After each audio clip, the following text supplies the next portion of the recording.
Thank you. Welcome to the Shropshire CCG meeting. If we could take a seat, then we can get started.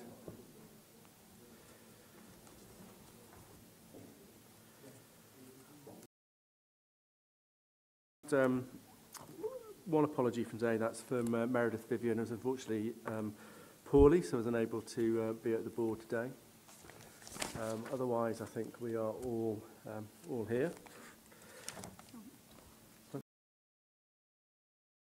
They're not here. Sorry about that. Thank you for that, Jess. We'll start off with members' declarations of interest. So that's with items on the board papers. If we can go round, if we can start off with Graham and then Lynn.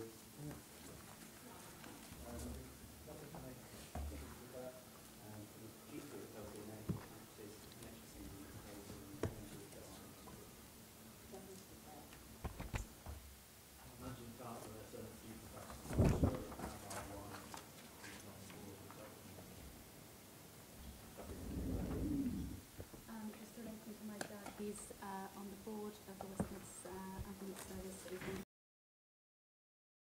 in Shropshire Council.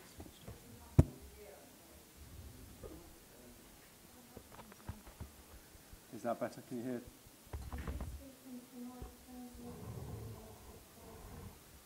Okay. And my wife is the medical director of the Community Trust. No interest to declare. Nothing to declare. Nothing to declare. Nothing to declare. I have a relative that works at SAF.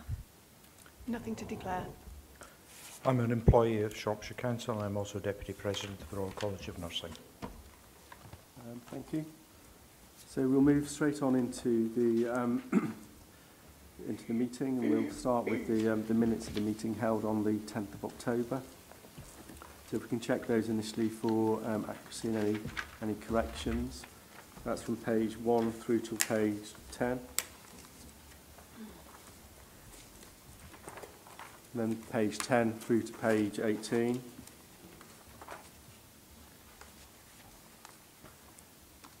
And page 19 through to page 25.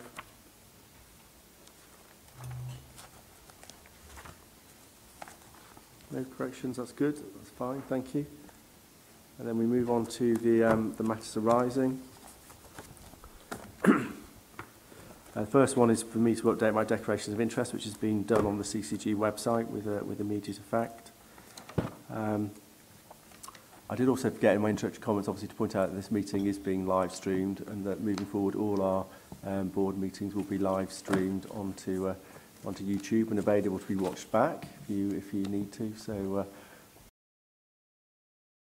On the agenda papers and also by myself, so sorry for not mentioning that right at the beginning. I did forget. Second action was Dr Davis to keep Mrs George appraised of the situation with regards to the financial savings and investment associated with phase 2 of the Shropshire Care Closer to Home, and that's coming today in the board meeting in the paper. It's not. We are going to keep Jill appraised. What I said was it was when it was available, and that will be available over the next few weeks. And it will be Lisa Wicks that will maintain that contact with Jill in my absence. Okay, thank you. Julie's taking a well-deserved holiday for a few weeks, aren't you? That's the absence you talked about. That's fine. Skidmore, myself, Mr Hudson and Miss Sully to meet to reflect on issues raised in the Audit Committee report service. That's obviously will come in May 2019 following the 6 months. Moving on to the second section of the page, we've got Dr Freeman to seek clarification of the reporting governance structure for the monthly Quality Improvement Executive Group at the SAF Safety Oversight meeting. There's already been one meeting of that group, and there's a meeting today of that group, which is where Dawn and Fiona are. Yes, so that meeting is chaired by the Regional Medical Director of NHS Improvement. Involves multiple multi-agency attendance, including CCGs and Health Watch. And it's reporting into the SAF Roundtable Friday, which is part of the triple lock arrangements to determine the safety or otherwise of a proposed closure of PRH overnight. Thank you. The next action was Dr Povey to write to, it was Dr Borman at South seeking assurances on the risks identified by the Trust in relation to paediatric medical staffing and availability and competences. I did write to Dr Borman, but he's not chosen to reply to me just yet, but we are chasing that up with Mr Wright at the hospital. Moving on to the second page, Dr Freeman, Dr Povey and Dr Davis to identify CCG clinical representatives for the Clinical Pathways project group. Yeah, that was yourself, Julian, and Dawn, and that's included in my update paper. Thank you.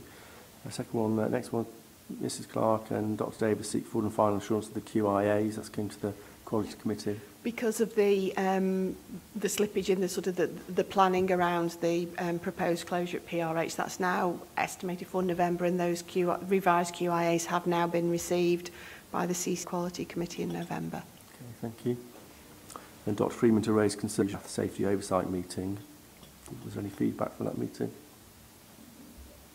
I did attend that meeting, and the appropriate concerns were raised. And then Dr Davis to present an update on the overnight closure of ED at PRH at the November. Moving on to the next one is Dr Davis to present a progress report in the January Governing Body Board meeting. That will be coming back to the January meeting. Yeah, we have also got an update on today's board meeting as well. Dr Davis to take forward with Ms Tilly the escalation of the risk associated with the 0 to 25 service from the direct risk level to the GBAF, and that's been done. Yeah. Dr Freeman to seek clarification for the Future Fit Programme Board on stakeholder involvement as part of the decision-making progress and feedback to Mr Vivian, and that's for the next programme board, and that's still in progress. Moving on to the third sheet of actions. Dr Davis to include an update on the potential impact of the ED closure on the 4-hour A&E performance target, and that's in this month's corporate performance report. Again, that will be in next month because we've only had the model confirmed this week, so we're modelling that through as we speak. Okay. Next one is to bring back to quarterly governing body board meetings Mrs Tilly to present quarterly workforce reports. That's in. Lead, thank you. Provide Mr Sandbach with wording for the parish council on quality and safety and staff. I haven't done that yet, but I'm happy to do it. No need. Sorry? Thank you. Okay, thank you for that. And just in time, we move on to the first item on the agenda, which is the Future Fit update, and that's from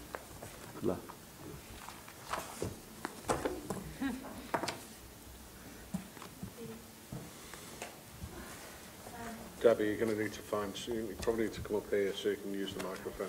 Ah, okay.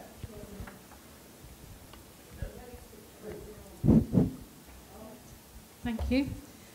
So you've received the paper for information.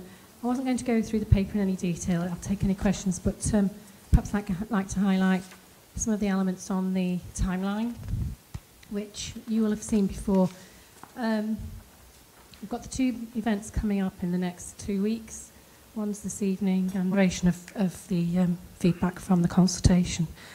The other thing I'd like to mention is since we prepared the paper, we've had confirmation for the approach with the joint OSC. So we have a meeting with them. The first meeting's on the 3rd of December and a second meeting on the 17th of December. So those papers will go out on the 26th of November after our 2 meetings this month. And secondly, we've also agreed an approach with the CHC in Paris. So we're meeting them on the 4th of December. But everything else is as you can see on the version that you have. So I think I'll probably stop there and just take any questions. Thank you. Questions from the board about Future Fit? Keith, and then... On paragraph what's coming to CCGs in November, is that available yet? So we'll have a summary for you this evening, and we've also got a more detailed report that we'll take to the programme board next week. The findings from that will be summarised in the decision-making business case in full. That will be in your December meeting. But it is available for the board members. Thank you. Deborah.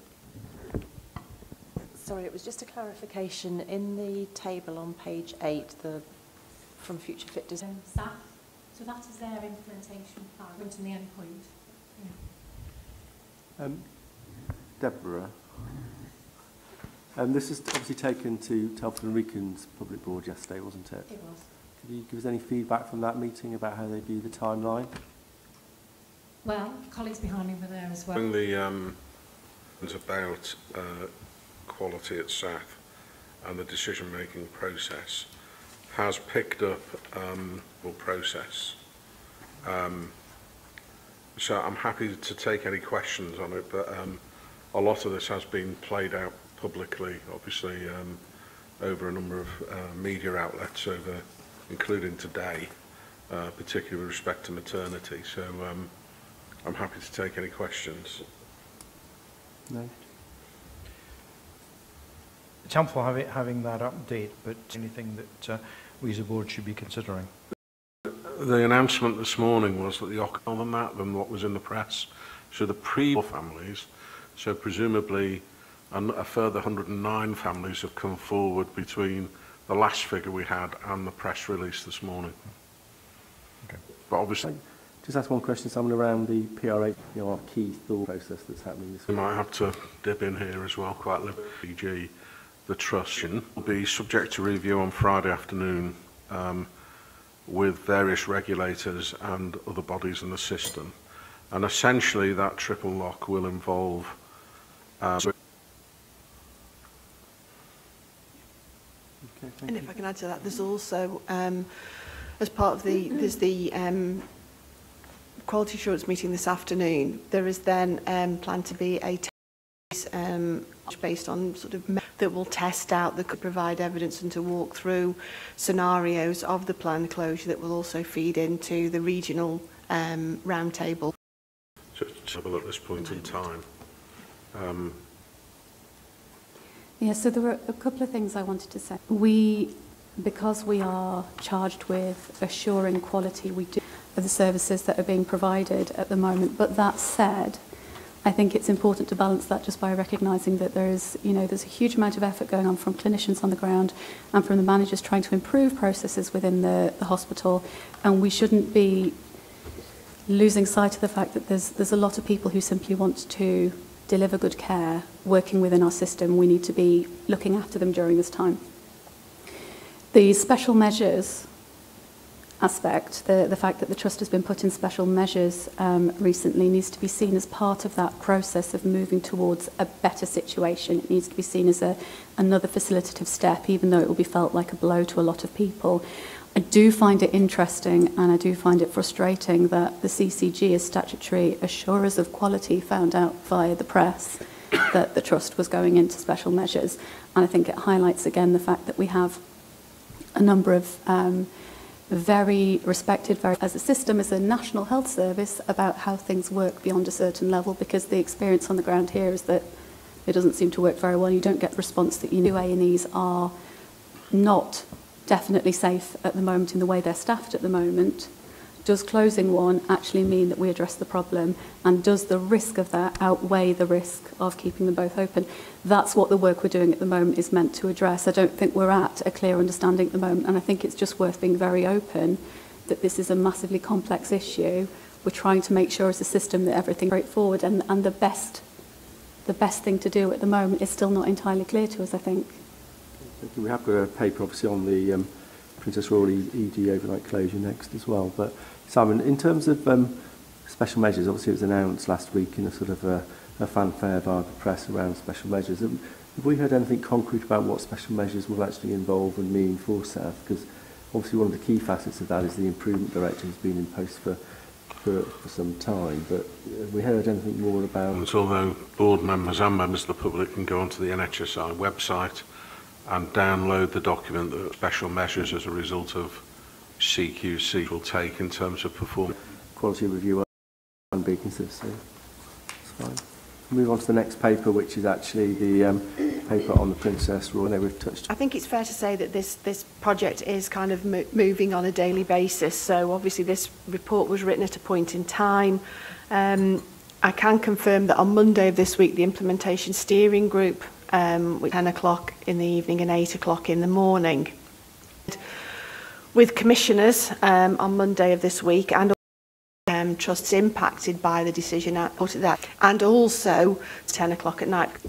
So just be very clear, that sort of part, the second lock is then the wider system sign of that decision and additional regional clinical senate. So that's the process. Opinion that the procedures again as of today and plan that closure will go up exercise tomorrow afternoon to work through that from a scenario point of view, and that will also, the output of that will also be fed into the round table discussion and internal governance, that we will take kind of the summary of the pathways and all of the various impact assessments, because there needs to be quality impact assessments, equality impact assessments, and also because of the transfer of information, data protection impact assessments, that a summary of all of that will go to the CCG's Quality Committee at the end of November. Okay. Thank you. Questions from the board? Rod. Would be grateful if there can be some feedback that I can share with the multi-agency emergency planning group, because one of the elements I'd look to see is if we do have a closure of Princess Royal Hospital and there was a problem at RSH, what the contingency measures we may need to think about. Okay. I'll pass that to the project manager, Karen Barnett. I mean, that's a mainstream contingency planning request. That's not part of the triple lock. How is our lock being signed off, just so everybody's clear, because obviously that's before any further board meetings that this... The regulators will seek our support and our views, obviously, at the round table event on Friday. I also think it is, for, as I've said, through ours, it has to be through our clinical quality committee that we go through, and the pathways that's our internal governance process. So will it involve, so Simon, will the actual governance around the sign-off, will that be done then at the clinical quality committee, or will that need to come to the board? Or? No, well, I think the decision will be taken on Friday, and the board will need to remit that decision to you and Jess, who are attending. We'll come back to ratification. It's the additional... The board. I just had a question, obviously, about the governance, which we've just sort of answered. And the other one is about, well, obviously, patient safety and, work safe. The most important things. There is obviously the question about the finances around that and how that impacts upon our financial position. I was wondering if any thought had been given to that. Well, I know thought's been given to that. Has any decisions been made around that? That point was raised at the... Funny enough, I raised a similar point at the implementation steering group on Monday, and whilst it is very clear that this decision and the processes that are put in place as a result of that decision have to be purely based on patient safety, that clearly the financial consequences of that have to be. I asked that there was to have that process available for agreement on Friday, because for me that's it's not whether it's how that decision is implemented. And the example I gave is that clearly there will need to be additional transport capacity, non-emergency patient transport, to repatriate patients from out of county back into the hospital. Clearly those providers won't make that investment in that additional capacity unless that's clearly underwritten, and that process at the moment is not clear, and it's because everything's been held up by the agreement of the pathways, and obviously all that couldn't be worked through and modelled until that was done, which is only really very early this week. We have asked that process, and at least the plan for how that process and that agreement would be reached is available for that discussion on Friday, because clearly that's commissioners and SAF, does need to include our regulators. And does the planning has been worked up, does state that patients, where clearly it's based on it needs to be clinically appropriate, but where the patient is sufficiently stable to be repatriated at 48 hours, that is the request from the receiving trusts. Okay.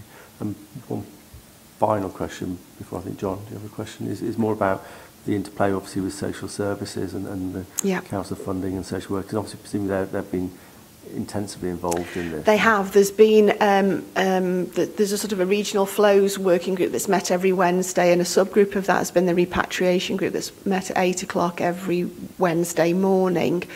Obviously, I've not had the update from this morning, but again, both local authorities have been part of that and also part of the drafting of the repatriation policy, because we are very much aware of the impact that that will have, particularly, obviously, more so for our colleagues in Telford and Wrekin Local Authority, but equally for Shropshire colleagues as well. So they have been part of that process. Okay, thank you. Graham. John. My understanding is that this has to be implemented by the 12th of December at the latest. Wolverhampton are not prepared to take it on board if after the 12th. If it's not done on the 12th, it won't be done before February. Is that still a fact? I don't know when, but I know that is a condition that Wolverhampton have put on the process, yes. Yeah. And that remains the case. So we can't hang around, can we? No. So that's why the intention is still aiming for the 5th, but it's incredibly tight. Okay. Any further questions, John? John. Just really for clarity, the stepwise approach of the triple lock. The question is, what's the process if there isn't a unanimous consensus from each of those three parties at each of those three steps? I don't know the answer to anyone. That's exactly right. That's Stafford. It's exactly the same. That's its purpose. Okay. Thank you. Jess. And I think one of the things that we need to be sure of in terms of our sign-off is not simply that the pathways are safe, although we need to know that, and not simply that there's capacity elsewhere, although we need to know that, but we do also need to be confident that this actually addresses the question that it's intended to address. So we have had sight of a workforce paper that seems to show the staffing requirement doesn't really shift much with the closure as it currently stands now. Understanding that what happens on the ground is not necessarily what's written in around there. Agree to sign off on what is a hugely complex and difficult piece of work to do. Great. We need to know that it improves safety for our patients rather than potentially making things worse. We need to be confident in that, and that includes making sure it actually answers the workforce question. Absolutely. Which the and I think that has to be the outcome from Friday afternoon's round table. There has to be complete assurance across all partners around the table that is indeed the case.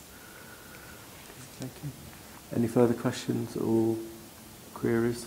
Otherwise, we're asked to note the contents of the update and we receive assurance that the CCG will continue to be fully involved in the detailed planning of the closure. Note every effort is continuing to secure the required additional staff to keep the ED department open, which remains our preferred option, and seek full and final assurance on the quality impact assessments of the pathways from the Quality Committee in November, and bring an update back to the PRH at the governing body. That should be in January, so yes, we've not got a PRH at the governing body yet. December meeting. Okay, thank you. We then move on to the next paper, which is regards to the Shropshire Care Close to Home Transformation Programme.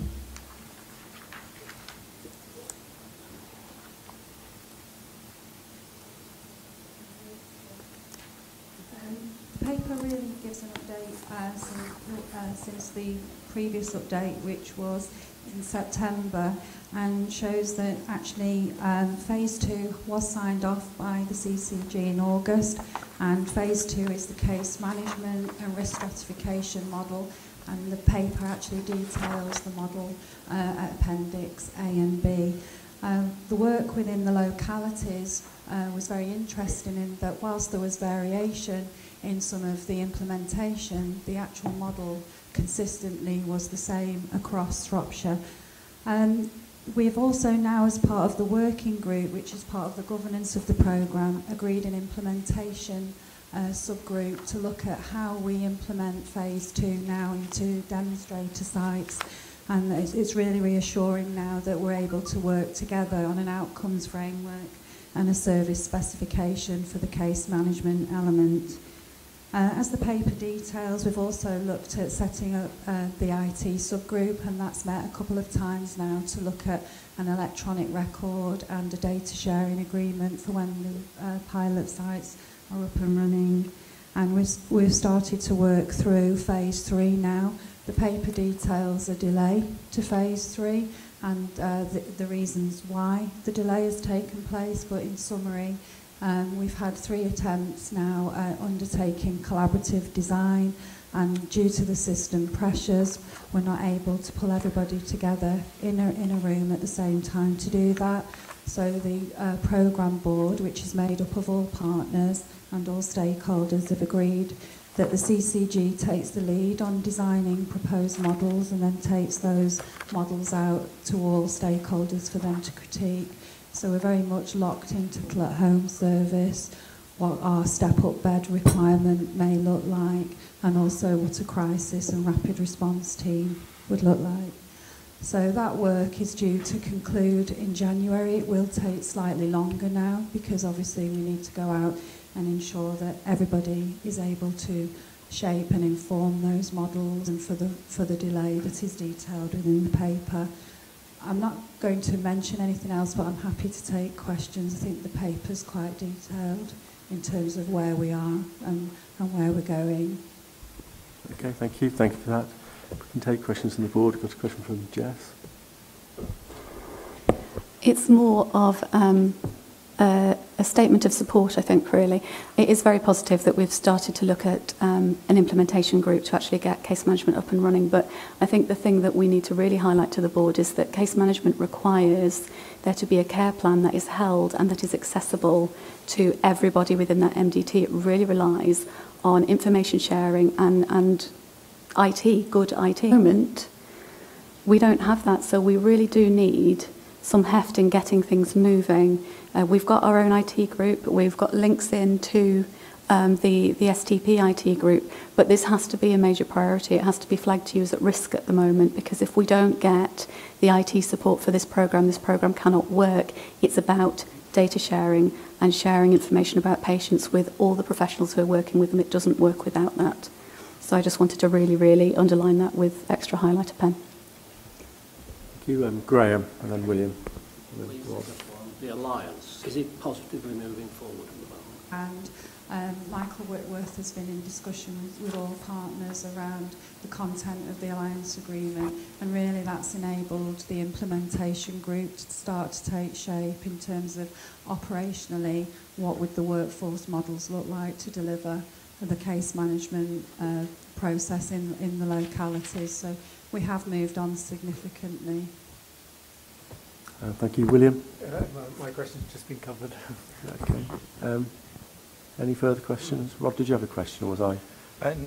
It was just to seek clarification from Jess about what was actually being needed in terms of IT support, and from whom? In other health economies, we find that and again in this, we have providers all using different IT systems. The Community Trust is using in Rio, we have EMIS, and actually we need a solution where they can all talk to one another. There are solutions out there, but I think before we even get to that point, we need to have a data sharing agreement that enables us all to have access to information that's held. Change your mind during the meeting.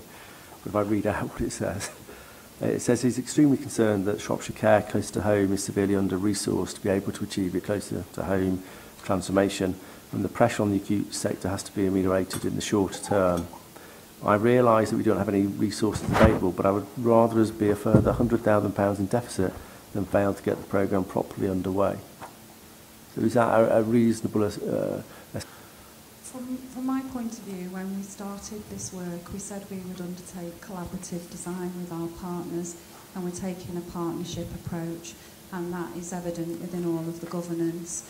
And we've done the design for phase 2 very collaboratively. I think where we need to make a step change now is to call on our partners to be able to do some of the work, because at the moment much of it falls to CCG, i.e. myself and a couple of other colleagues and the clinical leads to take forward. We're starting to make that shift now within the working group to actually say, okay, we've all signed up to this, we're all in this together, we've all said this is what we need to do, and we actually need to pull on that resource that is across the system. And I think, so if we can do that, and some of that has been evidenced by Shropshire Community Trust actually providing some additional comms and engagement support to the programme, but I think that there needs to be more of a system resource available, but definitely at the moment we are picking up the lion's share of the work. I think it's fair to say. Claire, did you want to come back on that? I just wanted to pick up on that message, really. Simon and I had a really productive meeting with Ros Preen and Jan Duthridge from the Community Trust yesterday, was it? Their Director of Finance and Chief Exec, specifically about that point in terms of, you know, we all recognise this as one of our greatest priorities, so how do we collectively make sure we've got the right people doing the right things to push this forward as best we can. So Julie and I had a quick catch-up with that forward to Steve Gregory, the Director of Nursing and Ops for the Community Trust this morning, and said that I was really keen to make sure that I'd got somebody in effect that kind of to man-mark Lisa from the Community Trust, because I felt that was a gap at the moment, and he's offered to take that away and to look at that to support us. So no, we are getting some real positive encouragement from the Trust. Thank you. Steve. I just wanted to make a further comment around IT, which is also around resource as well. I mean, what we need to do around IM&T, digital, the resource to do the work. Thank you. Any further questions or queries? Keith? I'm not clear of what we're saying about this IT issue. We're flagging up what the concerns are, but I'm not sure I've heard something that sounds like a way ahead that how we're going to unblock that. I'll bring that back next month. Yeah, okay. Thank you. Any further questions or comments? If not, we're asked to note the progress of the programme, including the 4-month delay to phase 3, and to note the next steps identified in paragraphs 22 to 28 of the report. So thank you for that. Thank you. We then move on to an update on the 0 to 25-year-old service from Thank you, Julie. I've invited Steve Trenchard to present this item.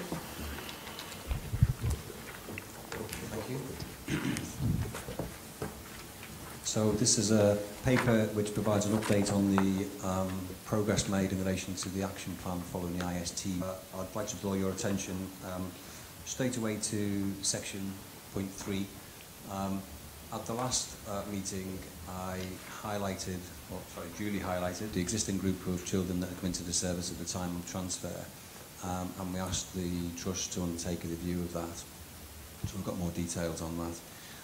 Effectively, there were 1,475 children at the time that came into the service at that point. Of those, a significant number have been discharged back into primary care or out of services, and that's an additional piece of work that we need to do to see where those children have gone to. There was a RAG rating that was undertaken in terms of the types of medication, treatment and approaches that the children were receiving. And of those remaining 715, it was identified that about 32% hadn't had full physical health. That all those children and young people were on 28-day scripts, all the pharmacists and clinician trust, and then they were overseen by the lead pharmacist in terms of just as a final quality count check. To provide the CCG, both CCGs, additional assurance, we've also asked the pharmacy leads and the CCGs to look into back tomorrow on that basis, and we will then be able to report further. There were a number of other areas, as highlighted in section 2, around the other actions that are now worked up into a more detailed action plan. It covers over 200 particular pieces of work and action that needs to be taken forward.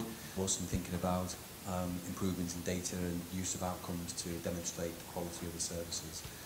I'm pleased to highlight on the 12 that since the last meeting, the new manager who's come into post has added some speed and pace around the improvements that the clinical quality and reporting meeting have been asking for, and in particular has identified, has put on new interventions, new clinics, and began to identify those children that were deemed to be more in need of physical health checks, and that's been chased up.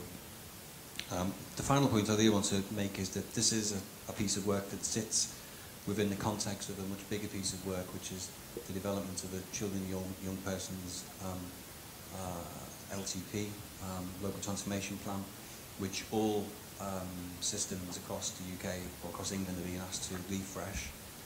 Our plan was submitted into NHS England, and they've given us another month, which effectively to strengthen the plan in relation to some key areas which are around workforce, place-based delivery in line with the new models of care that come out of local authority.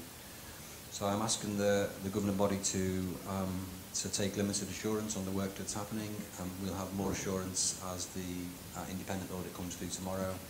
And given the timescales to publish the CYP-LTP, asking that to be delegated to the CCC prior to publication at the end of this month. Happy to take any questions. Thank you, Steve. Questions? Jess? So with regard to the 700-ish patients who were on the books and aren't on the books now, you mentioned having a process around checking where they've gone to, essentially making it, presumably that's to make sure that they've been appropriately discharged, that they're not bouncing back, that they're not kind of lost. Do we have a process in mind about how we're going to do that?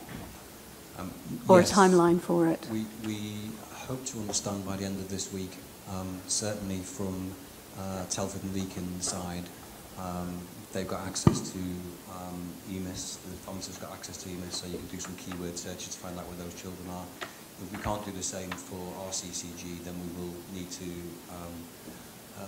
establish an audit process to work with GPs and colleagues to identify those children. Thank you. Further questions? Simon? You are watching videos.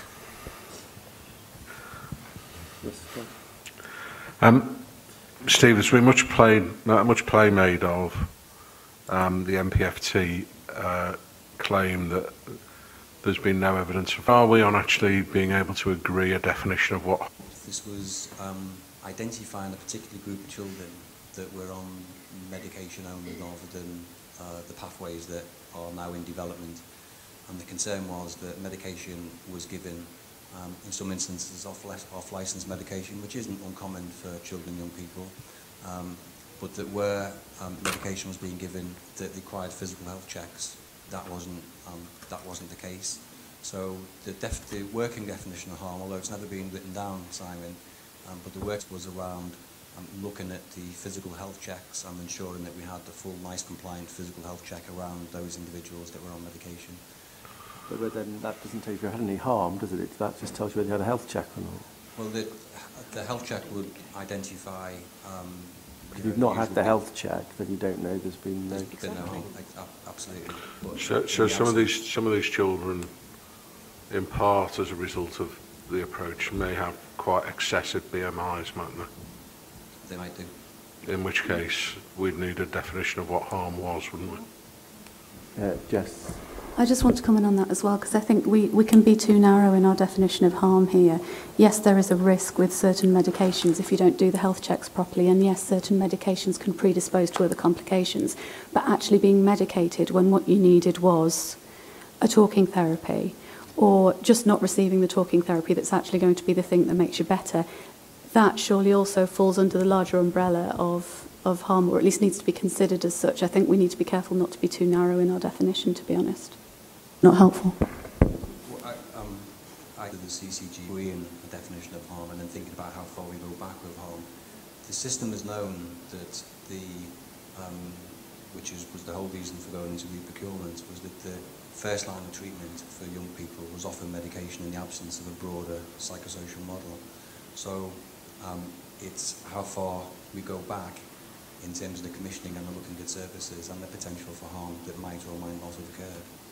I think that will be quite difficult to track back over the period of years. The starting point, I think, is to look at what we MPFT now have in terms of this group of children, and to do a fresh look at those individuals and follow the ones up that have gone back into primary care. Thank you. Can I ask a question around paragraph 10, which is about the new pathways? Obviously, a single point of access was actually in the original specification of the service that was tendered, so it is good that a single point of access is coming, but it's slightly frustrating that we had one before the tender and that we lost it with the new service, and it's now been 18 months or 20 months before it comes back into place. But But that wasn't really the question. The question is this single point of access a multi-tiered single point of access, going back to the model we had before, where it includes the sort of the compass, so that in fact and we'll get to the referrer in a minute, but the person who's referred in is then redirected seamlessly to tier 1, 2, 3 or 4, or is this a single point of access purely for the services offered by MPFT? That's the first question. And the second question is one of the key parts that we developed with Compass and that was in the specification and is in the government plans is for self-referral. And does this single point of access allow self-referral again, which was something that we had that was lost with the transition of the contract? So self-referral hasn't been lost with the transition of the contract. Self-referral still exists for children that can go into the Children's Society elements of the pathway right at the front, and that can be anonymous. Children can also access online anonymously self-help materials, and there's also drop-in services that are available without referral. Those services are there, which are good, but is there ability of people to pick up the phone, ring the single point of access phone number and have their referral accepted and then assessed? So the point under 10A, what I'm referring to is a new all age. So currently there is a single point of access into the service, and the adults and the children into one point of access. There's a process whereby this will be transition, a process whereby there'll be a trusted assessor model. Training will be provided to the people and the clinicians in the younger people services and in the current first point of access service, so that they're doing a more robust assessment. So that there's a single point of access into all tiers, so into the council services, into the sort of Compass type services as well? No, I think that's, well, which is what? I'd need to clarify that. The single point of access does signpost people into other parts of the service as it stands at the moment and as it's proposed to. Good. But what we don't have is we don't have other services who are co-located in that single point of access. It is a signposting service. Okay, thank you. Thanks. Jess? Sorry. You mentioned about the plan that had been submitted to NHS England, and I think one of the comments that you mentioned was that we need to strengthen the workforce element. Is that in relation to the fact, and I think through a lot of clinicians' contact with the service as well, there's clearly a pressure that's based on the number of staff and particularly the number of consultants they've got versus... Are we starting to see a clear plan from the trust as to how they're going to manage that? Because option to just stop being mentally ill. They're not going to do that. We need to be creating the workforce that meets the need rather than defining the need to meet the workforce. And I think that's something that is so far not been clear. Yeah, I completely agree. And doing some proper bottom-up modelling of the workforce is absolutely essential, and the children and young people's pathways will be just the first part, which we need to do across all the mental health system. What I can say is that the team are fully aware that they haven't got the right workforce in place. They are in the process of undertaking a detailed role analysis and also competency analysis. Organisational development, team development processes, in part to shift the culture from the inherited culture to the new way of working that they want to do. Dates have been set already in January for that process to take place, and the first day is actually in November. They've already begun to change the workforce, and that there are 2 consultants that will be leaving, and they've appointed a clinical psychologist and a family therapist already who, well, they start in the next month or so. So those steps are being taken, but what we don't have is a very clear, detailed analysis of what's in place and what the journey is to produce the pathways that you see in front of you. And that's what we need to see, so that we've got a clear sense of what's the workforce look like, and also what is the capacity, and we don't have those numbers, and that's a piece of work that we've asked to be done. Thank you. Graham? You referred to options for available for self-referral. Yes. But how is that communicated to children? How are they aware that they can do that? If they're not known, the new children coming into the system, how easy is it to find a way into the system? It might be there, but communication. So there's a whole piece of work that Boyd Centre doing an analysis and a self-assessment across all the schools. So there were 3 workshops that were held with local authority colleagues, people in the looked after children's teams, in the SEND teams, as well as staff from the Trust. And they've done a self-assessment, a benchmarking assessment, which is nationally recognised against schools for their readiness for working with mental health. Each of the head teachers is identified and committed to, over the next 3 years, working to increase the competencies in the school workforce. And they were actively represented in this. So today I've come from a meeting and I've heard a number of pieces of feedback. So today I've heard from local authority colleagues that in their conversations and their work in schools, they are using these new services at the front end and they're very satisfied with them. The Pin Centre is only, it is Shrewsbury Centre, it's Shrewsbury based, and it happens I think once or twice a week. So we need to think how we work to extend that so it's available in other parts of the county that don't have that level of accessibility. Thank you. Sarah. Thanks, Steve. Can I just ask one more question on the timeline? Because it's coming, this next iteration of the plan is coming to CCC prior to NHS England's deadline of the end of November. Does the whole piece of this workforce piece that Jess has referred to got to be done? How much time have we got for that before the next iteration's done? Just so I'm just clear on what we're signing off. Yeah, so what I've committed to with NHS England is that we will do a refresh of the local transformation plan on a quarterly basis. Okay. And that we'll probably refresh it in an ongoing way. We've set up to see the work of the sorry for all these acronyms, the CYP, LTP. That, you know, let me be really clear, we won't get the workforce done by Christmas. I think this is a significant piece of work. I think we might have a really good understanding of the skills and the people for MPFT, but we need to extend this out so that we understand the local authority, universal care workforce, and so on and so forth. You know, understanding the voluntary sector. Yeah. This is a big ask. Yeah. We don't have that data at the moment, so people want to do it. People are very up for doing it. Mm-hmm. There was a meeting today to agree the methodology and how we might do that. Luckily, we have an expert in the room who is very good at workforce profiling, so, which is great. Lisa. Thank you. Thank you. I mean, I just have to say that despite the questioning, I think we have got a better CAM service than we had previously, and things are moving forward. And I think there is loss from the old system. We've gained a lot of accesses. The all-age access is as good as the adult access service, and I think as a practicing clinician, I found that very useful. It might take a while for them to answer the phone, but once they do answer the phone, you do speak to the admin people and, if necessary, a clinician in the access team, and it's actually a very effective way of gaining access to services. So I think there's a lot of positives that are there.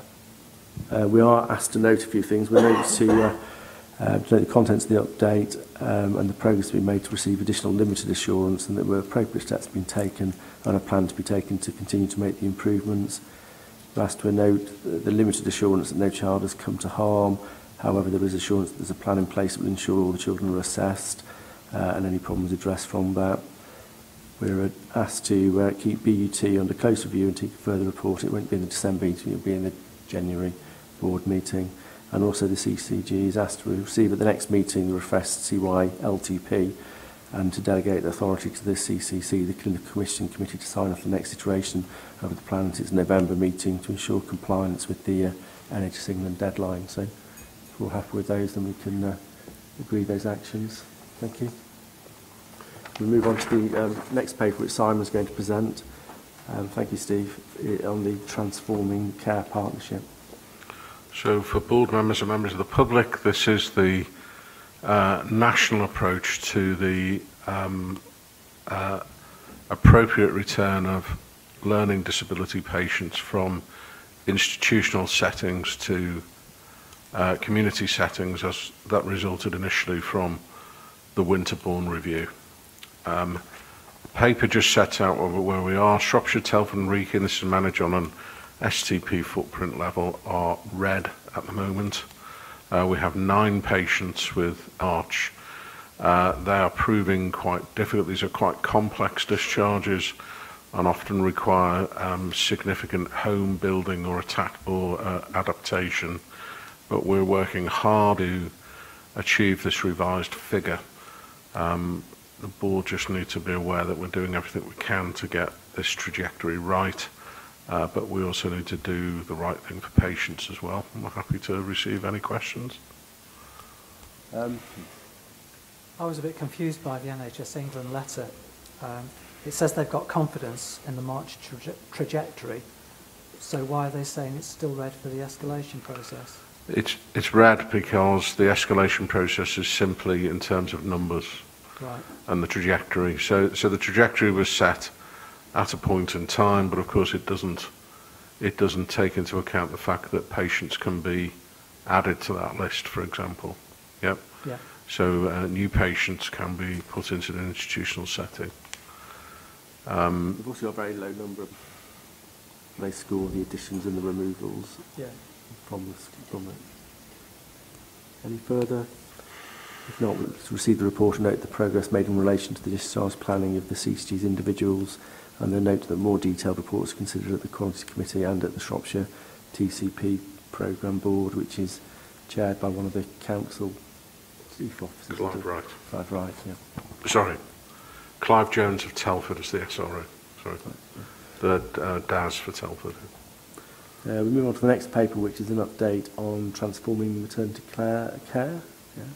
Which Jess is going to present before Dawn. Taking a minimalist approach, you've all had the paper, and I trust that you've all read it thoroughly. So there are a couple of actions required that you receive the revised outline of the process, noting the change in the timeline and the possibility of further changes to that timeline. Secondly, you approve the additional resource required for the process. This is detailed in the paper, but in essence,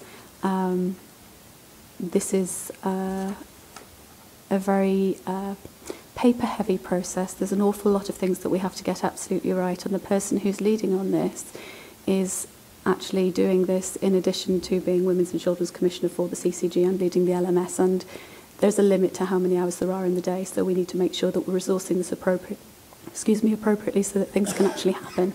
And that's what's in the paper. I'll take any questions. Questions? William? I think the point would be that set the process up again in the future if we had to go through a requirement for consultation and approvals. Well, I think obviously our proposals are still being developed. We had an engagement exercise a couple of weeks ago where there was input from members of the public, which will mean further work has to be done. That's entirely as it should be. That's the whole purpose of a co-produced collaborative process. It is a little bit labour intensive doing it that way, but the people's needs by doing it that way. The assurance process is what the assurance process is, and that was followed for Future Fit because that's the expectation. We are trying to make sure that we learn from previous processes, so that's why Debbie's actually authored this paper and why she's involved, because she's bringing her through an assurance process like this. But NHS at glacial pace, don't they? I think one of the things that we know is that access to antenatal care and the services available is inequitable across the county. There are obviously the SATH issues sort of split those two parts, because obviously through the hubs we're going to increase the access to antenatal care across the county, increase the range of services that are offered, and that our patients are missing out on that because of the delay that we have to take, because of the process that we have to follow. And the other fact is obviously these units are currently shut. You know, they're shut. It's not that they're open and that they're sort of... The fact that when you look at the timeline, we're making a decision on this in a year is moving the access portion of patients from this consultation in a more coherent way, really. So any other questions? Keith? I was concerned with the points where it says consultation will not start until after the Future Fit decision. This process has nothing to do with Future Fit. Wherever whichever option is chosen in Future Fit, the echo huge happen are going to be delayed even further. And I just wondered, is that going to be something that's going to be applied consistently in the future? So every time we've got a consultation, does that mean we can't run any other consultation exercise? Because that strikes me as a real ball and chain around our ankles in terms of trying to improve that.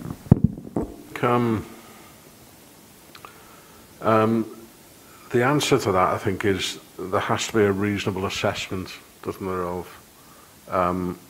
whether it is reasonable for the population and whether the issues will be collated and confused. And I think when you look at some of the future fit responses, there's a lot of responses in there about things. So there is I think a case where you've got it in the same kind of area. I think sensibly you would do well to avoid more, but it doesn't necessarily preclude you. There's no legal reason we consult on MLUs whilst the future fit decision hasn't been taken, but I think it would be reasonable not to. I think also in this case, just to be clear, part of the extension of this consultation out to May and June is leading to all the NHS does have a legal duty to observe it for general elections, but it's generally held, which is why we're doing it. Or queries? Jess, can I just clarify why on the timeline some things are red and some are green and some are orange? Is there... I can have a look at it.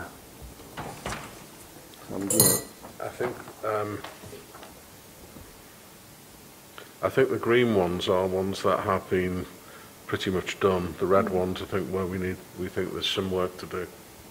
So it is a sort of traffic light. Yeah.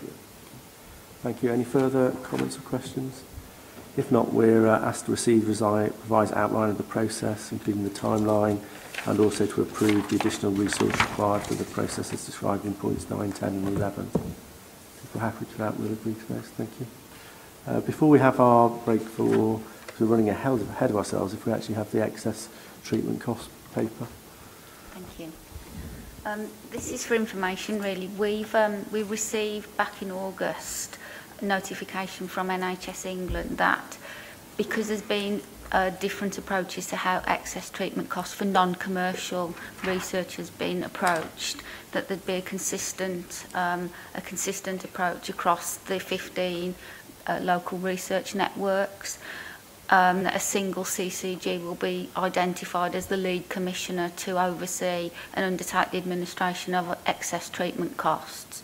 And for Shropshire, it's Wolverhampton CCG. So this is this is informing the governing body that we are delegating our programme costs associated to excess treatment costs to Wolverhampton CCG on our behalf. Simon. So just so members of the public are aware, excess treatment costs are generally related to prescribing costs over and above normal prescribing that are associated with research programmes that go on predominantly in primary care. I think traditionally what would happen is CCGs would be invoiced at the end of that approved research project for any excess treatment costs. I'm guessing here that there's been some difficulty in some CCGs paying. Yeah. So what they've done here is to say we're going to pool the amount up front according to an agreed formula, which seems reasonable. There's a threshold below which providers can't recover any excess treatment costs. It's a much more structured way, and it takes away the administration burden local of the CCG. Since it's only a small amount of money, my only query would be is, it's done as a flat rate across the whole of the area. And do our patients have the same access to clinical trials and the excess costs and patients in other areas? I know overall it's a small amount. But yeah, so it's a provider level. So any of our patients that were eligible, wherever they were receiving treatment, that it's based on a provider. So if a patient was referred to that provider and eligible to be in that research, then they would have access. So just to be clear, depending on the for any particular CCG in any particular research programme, there won't be an equitable distribution of costs because some will be focused on a particular provider doing a particular research project, which your CCG patients might be referred to or not. So I think they're just saying we're just going to level it out and say, on average, it looks like this. But if the Shropshire patient was eligible as a result of their condition and being referred to that provider and eligible for the research project, then they would have access to it. Deborah? I was just going to add to that from a previous role when I was a little bit involved in this. This is actually beneficial because it reduces the risk, because the risk of the excess treatment cost is pooled across all the CCGs who contributed to it. And in the past, actually, there was a tendency for some Shropshire patients not to have access to some research projects because we didn't have this kind of agreement in place. So this should mean that our patients get increased access to take part in research projects in primary care. And I think it's important that we're present, and I'm the representative for Shropshire and Telford and Wrekin, to make sure that we're driving the right sorts of research projects as well. Thank you. So the board will ask to note a few things. I won't read all of them out because I'm happy to note those, and then we'll have a break for coffee, and we'll start again probably we'll aim to start again at 2:40 at the time that's on the timetable. Thank you.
If we could take our seats, please, so we can start that public.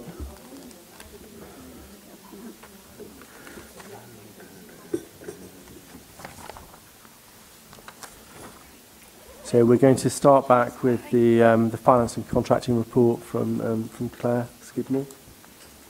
Thank you.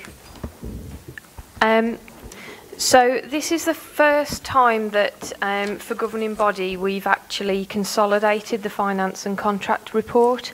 We did month on the basis that we felt that there were quite a few areas of duplication and overlap between the two reports, and actually it's much better and easier to tell the story once with all the different elements, finance activity and sort of contract related items, than to have them separate. So bear with us over the next few months. We've set out a direction of travel in terms of format and content. We will refine that as we go, particularly through conversations with the Finance Committee, in order to provide the best and most robust information that we can. So the report that you have is our month 6 report, so it's halfway through the year. I'm going to take it as read, and I'm also going to sort of set out the stall early on in terms of the headlines themselves not being too materially different to previous months. What I'm then going to do is use the opportunity of the time I've got to talk to really draw out a sort of risk-based focus for debate or consideration today. So in terms of the headlines in our position, we are reporting, as we have done in previous months, that we will hit our control total of a £13.3 million deficit. You'll see from the reporting an ability to fully mitigate our risk. His attention, and as we've touched on in previous months, this is really a tough ask. It's a challenge for us to deliver this, and we mustn't lose sight of the hard work that we need to put in to get there. Now, there's one or two things that help us to signal that in terms of the presentation of these numbers this month. And first of all, to flag is the year-to-date position and what we call our run rate. So what we would expect is that if all is going well, our expenditure up until this point in time, year-to-date, would be roughly in line with the plan that we'd set. What we're experiencing here is a run rate that at month 6 is £4 million over compared to what we thought it would be at this point in the year. So what that does is gives us that sense of the scale of the ask that we've got as an organisation to get ourselves back on track by the end of the year, because not only do we need to hit the plan that we've got for the rest of the year, we need to somehow claw back that overheating in the numbers. What that manifests in for this month is a position reported here which says that we have missed achievement of our Q2 Commissioner Support Funding payment. So we've talked about this in previous months. Every quarter there's a stock take nationally to see if we're still on track at that quarter end. In Q1 we were doing okay. We felt confident to say that we were, and we were able to attract that first 10% of funding.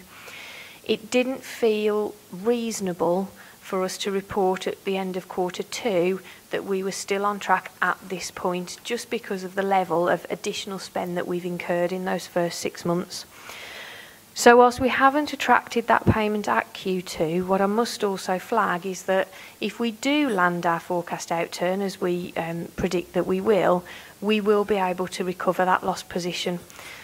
And just to reiterate as well about that support funding payment, that's not cash that benefits our bottom line in year. That support funding payment is what will help us to stop the accumulated historic deficit that we've got. So I'm not saying that we've lost immediate cash to the system. I'm just saying that we're at the moment at risk of missing the opportunity to stem that historic deficit. But if we do recoup our position, then we will get it back. I think it's fair to say that the pressure continues. We are seeing the same headline issues that we've talked about previously, both through the finance and contracts report. So across our acute portfolio, for example, we are seeing overheating in a number of areas. That's not just South and Robert Jones, that's in some of our out-of-counter providers as well. And there's some comments in the report about some of the actions that the teams are taking to try and manage and control that position. I'll talk more about QIP in the next paper, but obviously where you've got slippage in that QIP programme, that's also making life harder for us in terms of achieving that position.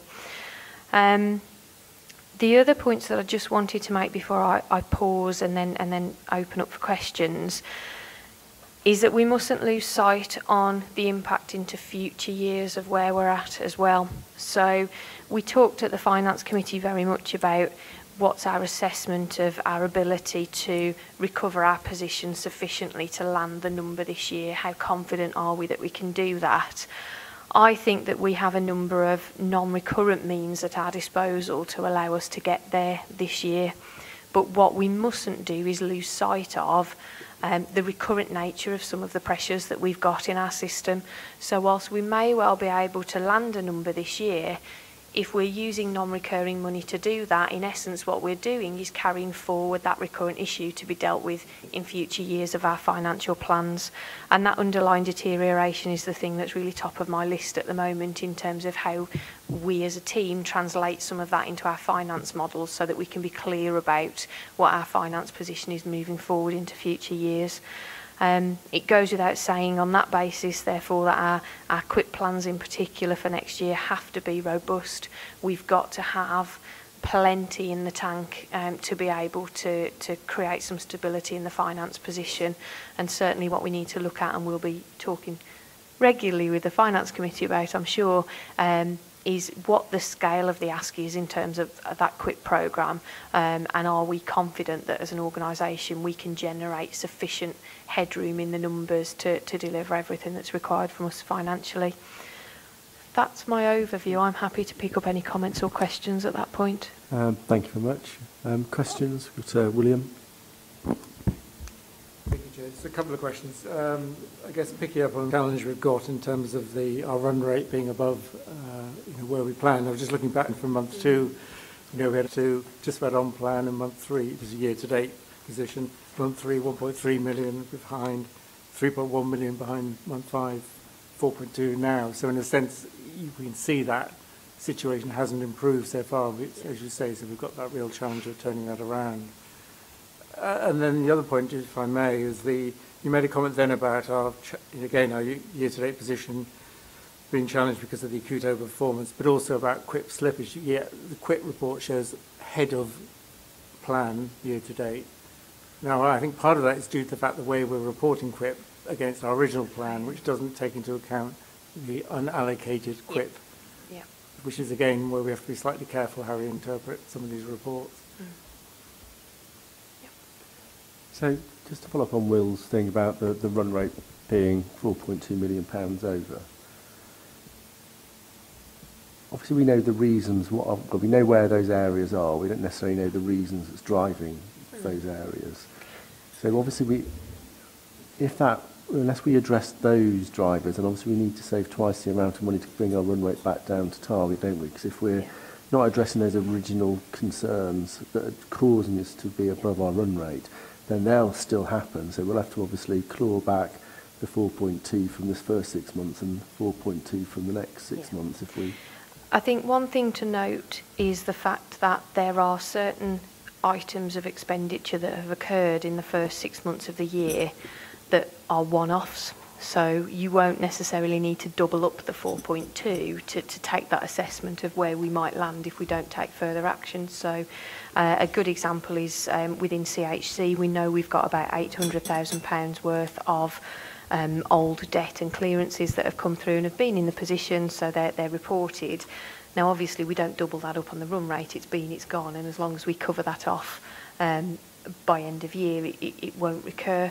I think for me, the sort of has to be very much on what are the things that are in our gift to control that will be able to land some of those back on track. Now, there are elements of back-ended QIP, so we're particularly focusing on those to make sure that we've not got some real inherent risk there, that we're anticipating a benefit that just won't occur.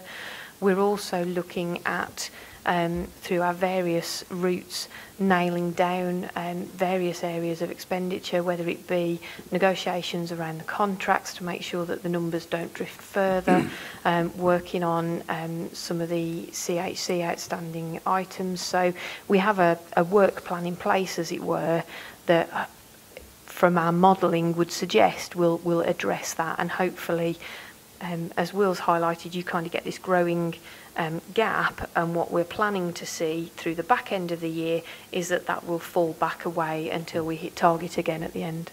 One of the things I missed an opportunity at the beginning was to talk, in my introduction, which I didn't really do, was to talk about SAF being in special measures, and also to talk about partners. This is the position, this is where we might be if things continue as they are.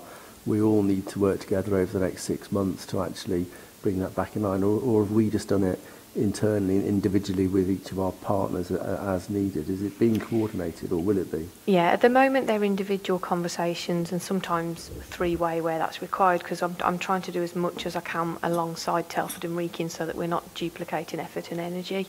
But I'm scheduled with my STP finance lead hat on, I'm scheduled early December. Part of my remit to go and present to him is what the position is for the whole of the economy, and obviously that's the sort of thing I'll be flagging as part of that. We're not the only organisation in deficit in this economy, so we need some fairly large-scale changes to really make a difference. Okay, thank you. Simon? So if you think about the run rate this year, part of that, of course, is because we didn't deliver last year's control total. And part of that, of course, was because of various amounts of prior year expenditure that came out on a recurrent way in the middle of last year, really, as we were footing and understanding. A more appropriate response from NHS England would, of course, been to relax the control total target to this year to a more appropriate figure, but they didn't do that. They kept it at the same control total. So, in essence, it's not really surprising that we're 4 million above the run rate and that we won't be double it at the end of the year. It doesn't mean that this organisation hasn't delivered significant levels of QIP. It just means we had a sort of a rather inaccurate baseline when we took this thing over and tried to get it on an even keel, really. And I think that's part of the problem is we need to get this to a sort of manageable position.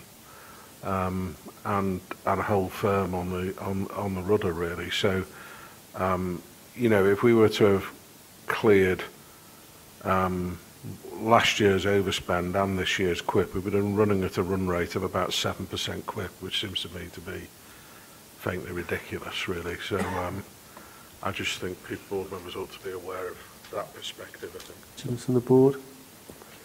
If not, we can note the contents of the finance and contractual report and move on to the QIP scheme report.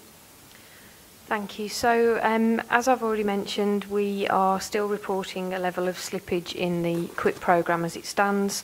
Once again, that's sitting at around £2.5 million, and as I've already mentioned, is built into our position and contributing to the challenges that we have in terms of landing the number. I did also want to draw attention to the fact that whilst we report that slippage, one of the other things that we do for the finance report is an assessment of risk and how we might mitigate it, and part of the risk assessment is a risk assessment of the QIP programme. So you'll have seen in the finance paper that £1.8 million worth of risk that we've assessed is attributed to our current schemes. We think we can mitigate that there's also an anticipated mitigation that we can claw back some of that, but I did think it was important to note that we are actively managing those schemes. We are continuing to hold our weekly QIP meetings that fall in between the more formal monthly programme board that's chaired by Kevin. And that's proving very fruitful in terms of keeping on top of that number, and in particular those schemes that we flagged as particularly risky. The meeting this week, we dedicated quite a chunk of the time to have a look at those high-risk schemes, and the executives that were there and some of the management team have all taken away actions to try and address some of those areas of concern. So that as a programme team we can assure ourselves of the deliverability of some of those items and actually crystallise the numbers into the position. I did want to just draw attention to one particular item, which is the small diagram on page 7, which gives an impression of the 5-year target that we have. But about the magical £99 million that we need to achieve over the next 5 years. So 2 things on that basis. First of all is you'll notice that that number has moved slightly to 102 million. That's as a result of some of the discussions we've been having with NHS England about what our control total might be for next year. Obviously all of that is still predicated on new national guidance coming out and all the planning and everything else, but we need to have some sort of target to aim at. And if you'll recall, conversations we had with our regional DCO colleagues pushed us a little bit further than where we'd settled previously, but not too far, so hence the move over that 5-year period from 99 to 102. What I did want to just point out, so that we're joining up all the different bits of information that we're reporting though, is again to bring through that theme of risk. So where we're talking about a deterioration in this year's underlying position, we mustn't forget the fact that that impacts through into next year and beyond. So as we're doing the modelling that we're doing in terms of what that means and how that pushes forward, I just wanted to bring to the governing body's attention the fact that the ask here in terms of our quick delivery is likely to get harder rather than easier over time, because of the fact of the underlying recurrent position not behaving, performing in the way that we'd originally planned for this year. I'll take any questions at that point if there's any specifics around the programme of work or anything that I've said. Can I just ask a question about the table 7? When we're saying obviously £102 million seems quite a lot of money, obviously it's divided over 5 years, isn't it? So it's less. I don't know how that works. But when it says we've identified 84% of the schemes all the way through to 2023, when we say identified, what do we mean? Yeah, so if you're asking, is it in the sense of we have a hard, fast business case with absolute activity and finance numbers in it, then absolutely not. What we do have, though, is a trajectory of schemes and areas that we're working on. So based on the direction of travel we've already got, we can be fairly certain of the areas that we will target. So, for example, we know every year we can find efficiencies in prescribing, so we've set some targets around that. We know every year we can find efficiencies through our CHC pricing, so there's some assumptions around that. Care Closer to Home is a rolling programme over the next 5 years. So they're allocated to areas rather than allocated to plans? Well, they're allocated to areas with an associated underlying logic. Yes, yeah. They're not just said, here's some for you and some for you and some for you. It's not done like that. There is a logic. And as you can imagine, as the timeline progresses, there's less certainty, and that your unidentified element sits at the back end of the timeline. We're far more certain about what will happen for next year, for example, than we would be in years 4 and 5 of the plan. Yeah, it's sort of a discussion for another day, really, but that seems quite a lot to be taken out year on year, doesn't it? Sort of 6%, it does. 5%? It runs at about 4.5% to 5% each year over those 5 years. Okay. Keith and then Julie. I think one of the things that we've focused on a lot at these meetings and also the Finance Committee is a comment that Claire made some months ago about we've dealt with the low-hanging fruit. So every year that this succeeds, it's going to get harder and harder. So to go back to Julian's previous comments about feeding up to the STP, even more important in the future so we very much do need the STP level to come in to try and look at things across the whole of the health economy, because we're going to run out of schemes that we can come up with ourselves to deliver this level of saving. Simon. Just for members of the board and also members of the public, these figures at the moment don't include any assumptions from the revised government announcement about increased funding for the NHS. So none of that money is in here yet, because we don't exactly know what will be coming to us or on what basis it will be coming. It's due to be published, I think, at some point before Christmas. And it'll be interesting to see how much of that increased funding is allocated to bridging gaps and how much it is allocated to new initiatives, and comes with an investment request.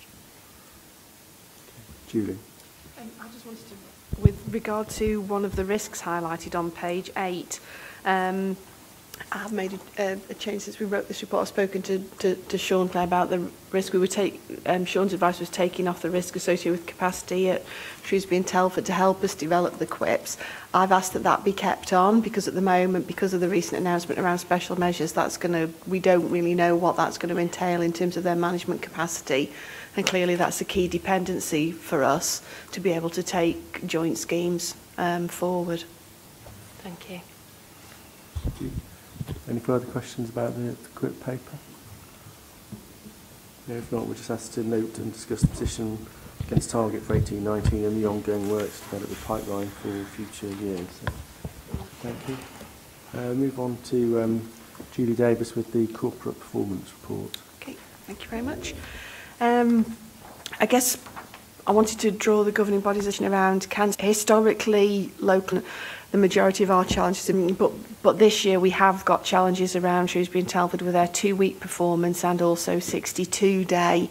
So we have raised performance notices against the trust through our planned care working group, and we have now received the first draft of their remedial action plans.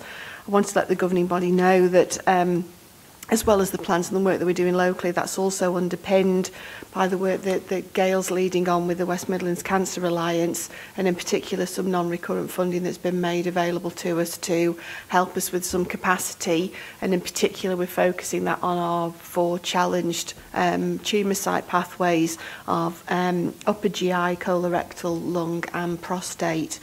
I also wanted to draw attention to well, that's the sort of the downside on the cancer performance, but we have had our recent publication of the cancer patient experience data for Shropshire CCG, and under paragraph 12.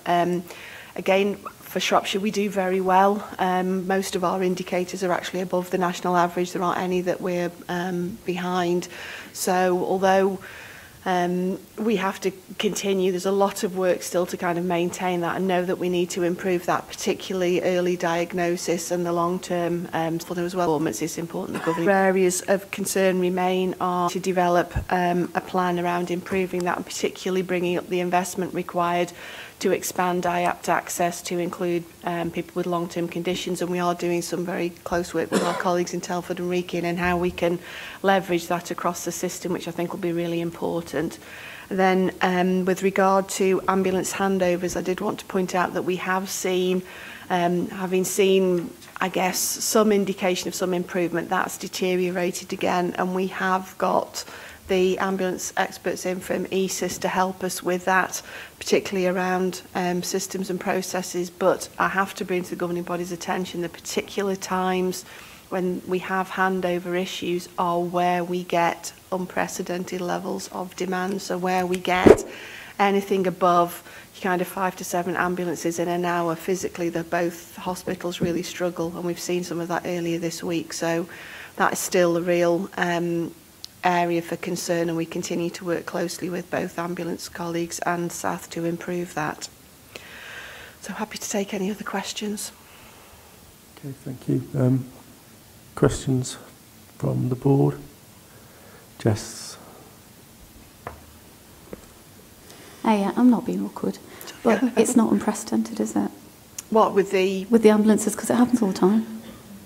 I mean, it's all right. That's no statement, but it's a recurrent problem, and it happens frequently enough now that we really need to be able to figure out an approach to it. We can't say that it's due to the pressure, because we know that that pressure's there. We have to find a solution to it. So it's the physical infrastructure, what I meant was. No. It's not, we absolutely know.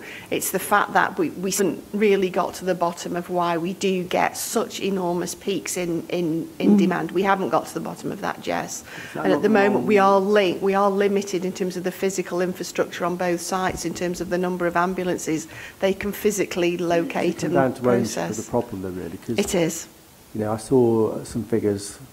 I know you can't believe everything you read on Twitter, but I saw some figures about Leicester Hospital yesterday having dealt with 766 people in A&E, of which 230 places can deal with much larger volumes of ambulances than SAF. And I think there is a tendency for SAF to say, you know, the ambulances are coming at the wrong time. You know, the people are ill at the wrong time. And you think, well, no, actually, this is physical capacity. I would say that Leicester has also got one of the largest A&Es. It's like UH&M. They have stops and things that we can do.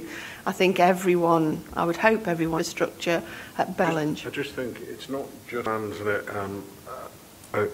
kind of obfuscating word, isn't it? So it's not just the number of ambulances per day, but if 30 turn up in an hour in an organisation that only has 10 bays, it's going to have a problem, isn't it? Absolutely. And that is the essence of the problem. It's the bunching of ambulance deliveries that's the issue. Now, it's unclear why that's happening, isn't it? Yes. Because it's not just people being ill at the wrong time, no. or at one time. All at the same time, yes. Or at the same dispatches, ambulances, yes. and the manner in which they convey, isn't it? And we have requested from the HALO, the Hospital Ambulance Liaison Officer that we fund at Royal Shrewsbury, I have made the request that they are doing two things for us. One is looking to... Can you just explain what a HALO is? The Hospital Ambulance Liaison Officer, it's a paramedic that's employed by the ambulance service to provide, again, clues in the title, sort of the liaison role between the emergency department and the crews bringing the patients to hospital. So they have a number of functions, but the two that I've asked them to particularly focus on at the moment is one, to be intercepting so that they can look and see the patients that are on their way into the hospital and look to see how they can be best managed. So either can they be diverted elsewhere, can they, when they're brought to the hospital rather than being brought through ED, can they be taken straight to the frailty front door, for example. All of that information can help make us manage that demand more effectively. And the other thing to say is they are meant to put in a kind of check and challenge in with paramedics who bring patients to hospital to say, actually, was that necessary? If we had an alternative elsewhere, and what could and should that be, which would mean that conveyance was unnecessary, so that we can try and learn from that intelligence and then focus our efforts in terms of our transformation work. So we have made that request of that you know, in effect, that role that we're funding to help us make us kind of smarter in terms of our transformation priorities. Jess. Which is encouraging, because that sounds like actually getting some information on which to base a response, because we need to have one of the things I'm eyes of the ambulance within ED, where people are supposed to come in, get assessed, so that the ambulance can get away again and be ready. Yes, we know. Which makes no sense. Yes. And it's the same with ambulatory, but they close the bits that are actually supposed to be moving. That's something we massive ambulance bay. Nope. Make sure that when people pitch up us that we're in the back of those vans. Not at all. We've actually got some kind of mitigation against. And that's what we do through we have daily escalation calls at 10:30 in the morning. We check on every single call now that the pit stop is in place. We're putting the challenge into the hospital to make sure they're being maintained. It's likewise, you know, they pull the streaming nurse from the front door, the handover nurses, all of that. We're putting as much challenge as we can into the hospital to make sure those resources are being maintained in the right place to help manage flow as best we can. But you know, unfortunately, there are still occasions where that's not happening, and then we get a problem as a result. Any further questions, Deborah? I just wanted to come back to the fall in the cancer performance, because that's usually something that SAF performs quite well on. And I just wondered if you could give us a bit more information. I know, for example, when the breast cancer performance fell in the summer, we knew what that was and it was rectified quickly. What's going on with these other specialties? Is this something quick, or is this something we need to be worried about? The breast radiology is recovering, but it is still fragile, as we said, because they are still reliant on locum cover for that breast radiology capacity. Dermatology was also an issue. Consultant went off poorly, that caused a problem, an issue. That we are led to believe it is resolved. They secured additional local capacity through the St Michael's Clinic, but also they have now been successful in recruiting 2 dermatologists, but one's got a delayed start. So that is very positive for the long-term sustainability of dermatology. Urology is probably the biggest underlying issue, and at the moment that is the one that we don't have the kind of immediate solution to that. One of the biggest issues there is actually the rate of increase in demand. We are seeing incredible levels of demand into that service, and whilst within the resources that we've got at the moment and waiting list initiatives, they're doing all they can particularly to try and recover and at least maintain and improve the 2-week performance. But what we are seeing is physically around surgical capacity, they are struggling with that, which is why the prostate pathway is one of the ones that we need to look at, and we will need to secure additional capacity there. Developing strategic partnerships with neighbouring trusts, because obviously there's the issue in urology now around the use of robotic surgery and that being attractive for consultants. One of the problems that we're experiencing in urology is one of the problems that's been experienced in urology is that the trainees coming through are using the robots rather than the hands, I guess, and that for urology surgery, cancer surgery. So the intention is, and obviously there are only certain centres that have that, so that's why SATH need to develop those strategic partnerships, so that actually you've got a consultant body that rotates around those robotic centres as well. So that's what I say, that's not a quick win. So that's the one that's the underlying biggest cause for concern at the moment. Simon? So you know the 2-week waits figures or the 62-day figures, yeah. They're interesting. They give you a particular perspective on it. But I wonder what performance at a tumour site level would be interesting, I think. We have that. That's and it would also be month. interesting to see what the average, what the mode wait was, and indeed what the longest waits are, and what the explanations of those long waits are. So do we have RCAs for any patients who've waited more than 100 days for surgical intervention? We do for the 104 days, the 104-day reporting, and absolutely.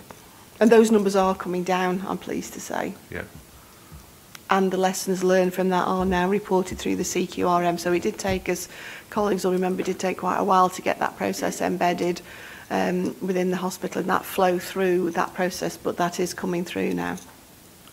Graham, then Steve, and then John, I think. A couple of things, Julie. Getting the ambulance service to deliver patients perhaps to other areas rather than through A&E, that's not new, is it? No. We tried to do that last year and the year before. And are we still in the same situation where we're not learning from past experience? That's one. The other on dermatology, I don't know why you stopped the St Michael's contract. We haven't, by the way. The CCG absolutely hasn't. Ah, right. Who stopped Shrewsbury and Telford Hospital have gone out to tender and have awarded it to another provider. It's not stopped, it's just gone to a different provider. Okay, it's not that answers the question CCG. Is that before you stop one contract, you should have in place something. No, that's not the that hasn't issue. come across that there is another. So it's status quo. Yes, the new provider came on board on the 1st of November. Okay, thank you. Back to your point about flow. Again, it's complicated, isn't it? What happened is that they're meant to take, obviously where they can take patients directly to the medical assessment unit or the surgical assessment unit. The problem is, as Jess alluded to, when they get under pressure, those areas get they get full, and if they can't offload directly into the assessment units, they come back through ED. So it's kind of that whole vicious circle business. What we are seeing, and that's what we're trying to work with the hospital to do, is if Stone helps to direct the patient to the best place and it takes the pressure off ED. So that's ultimately where we've got to get to. Perhaps if they concentrated on the discharge processes, it might make life a lot easier. Comment? Don't want to answer. So we've got, just needs to be cleared up. Both CCGs are currently going for this. Separately to that, SAF have a subcontract provider, and they went out to re-tender for that or tender for that, and that contract was awarded to a different provider other than the skin clinic. So they're two separate things, although I can see how it's very easy to get the things I wasn't confused. aware that they had gone out to tender and got a new provider. No. Steve and then John? I think it's for admission rather than going through A&E, but John, just been answered. Observation, it's an awareness that the robotics, that it's been looked at with great care. I think it would potentially be a game changer in terms of recruitment, and that it's a dead end. That's fine. Any further questions? Otherwise, we're asked just to note the report and the actions taken within it. Selective report, which is our monthly or bi-monthly update that we're required to have around. Continuing to deliver that target. The other issue or the target that we have overall as a CCG is to monitor our total number of patients who were waiting at the end of March 2018 and make sure that we have no more than that waiting at the end of March 2019. To advise the governing body, we have seen a blip of that in August. We do believe that that is purely down to seasonality and annual leave and the fact there's a lot less kind of capacity to close clocks in August. We'll be closely monitoring that over the next 2 months, but we expect that to come down because the underlying demand continues to be flat, if not slightly downwards.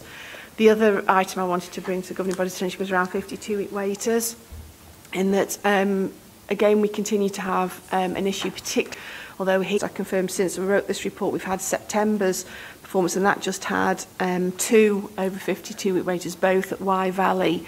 But I am concerned that performance there and where we think we're seeing improvement, then the next month it will spike back up. So we are continuing to be in close dialogue with the lead commissioner there about what else we can do to improve that situation.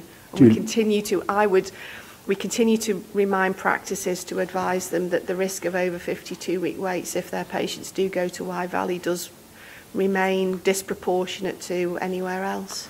Anecdotally, is there a need to remind patients or reassure patients rather about the services at SAF being of high quality and being safe, inquiring about whether it's the right place to go? And I think that if I'm having that in my surgery, it must be happening in most other places as well. And I think that could obviously impact upon our 18 weeks if more people choose to go to providers outside the county. So, yeah, I would certainly support that, and we can look to do some comms out to patients, because it's true that again, our out of county providers, their performance in terms of 18 weeks is a lot worse. So I would, as far as I can tell, I think Shrewsbury and Telford Hospital is still a very good place to go and have your elective surgery, and you will be seen more quickly than you will be out of the county. Yeah, that's true. Any further questions or queries about the 18-week report? No? Otherwise, we're just asked to note the contents of the report and the continued close monitoring of the incomplete list. Thank you. As we've previously said, Dawn Clark's had to miss this meeting due to having to attend the SAF Quality Summit, so she'd normally prevent the provider quality exception reports. If I just briefly run through the key points she's asked to note, and then if there are any questions from the board members, we can, I'm sure between the directors present and the clinical director, we should be able to answer them. So obviously one of the main issues to note was that there's been a joint targeted at short notice. The system's notified that Ofsted and CQC come in and do a targeted inspection. And this inspection was on multi-agency arrangements and responses to all forms of child exploitation and abuse. And it considered the quality and the impact of assessment planning and decision-making in relation to notifications and referrals, and how we protect children from specific forms of abuse. So the inspection not only involves inspectors from Ofsted, but also those from the Care Quality Commission, also from Her Majesty's Inspector of Constabulary and the Inspectorate of Probation. And the CQC has been notified directly by the CQC lead inspector and is proactively participating in the inspection. I think we're currently in week 2 of a 3-week process.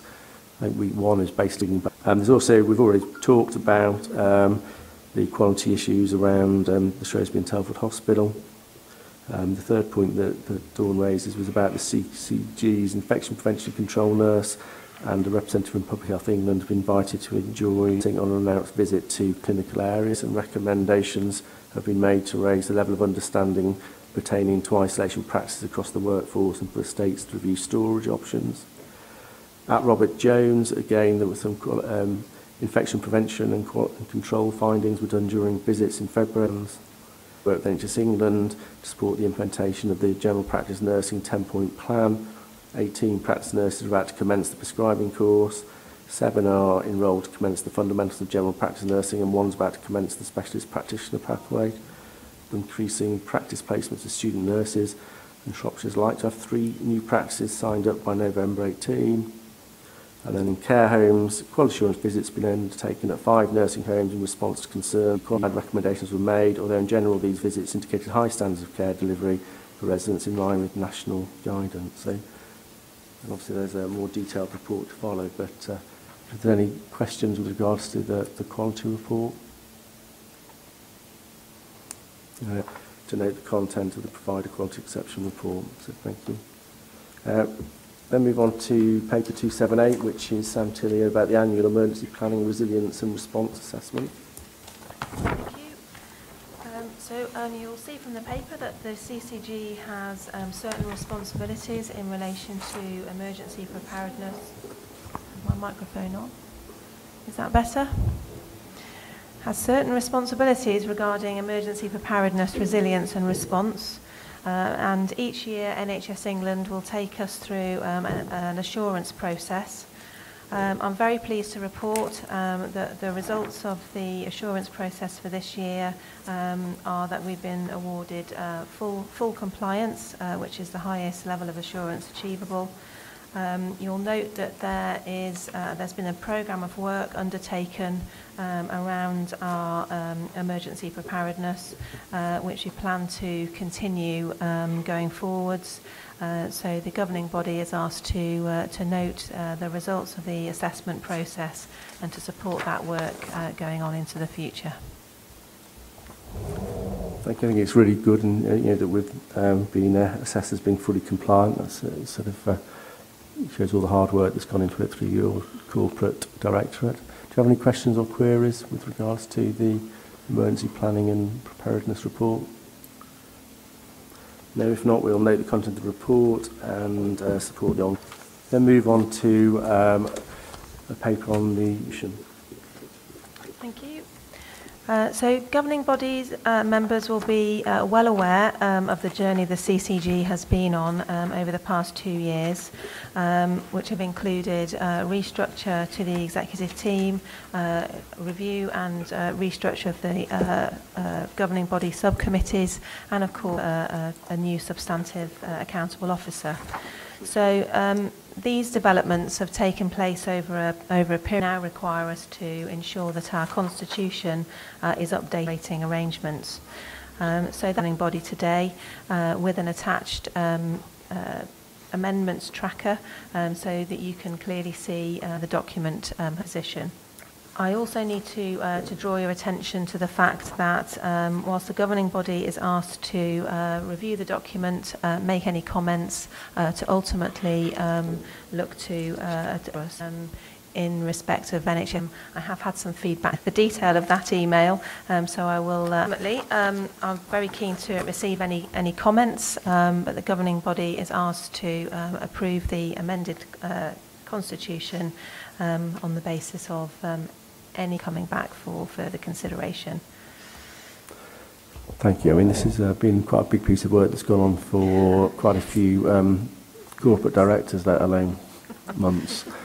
So it's good to actually see it here. So thank you for your perseverance. Any questions or comments from the board members?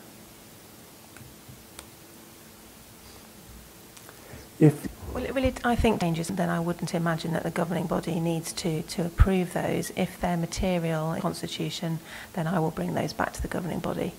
I'm hoping it will be the former. Well, probably the main change, I mean, a lot of it's just been catching up with the way things have drifted and changed since the inception of CCGs, but I think the main change to the board is the change to having 4 lay members and removing the voting position of the Director of Public Health, who was practical. Yes.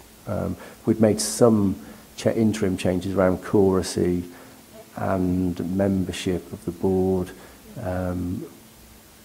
probably two or 3 years ago, didn't we, as an interim measure whilst we were developing this constitution.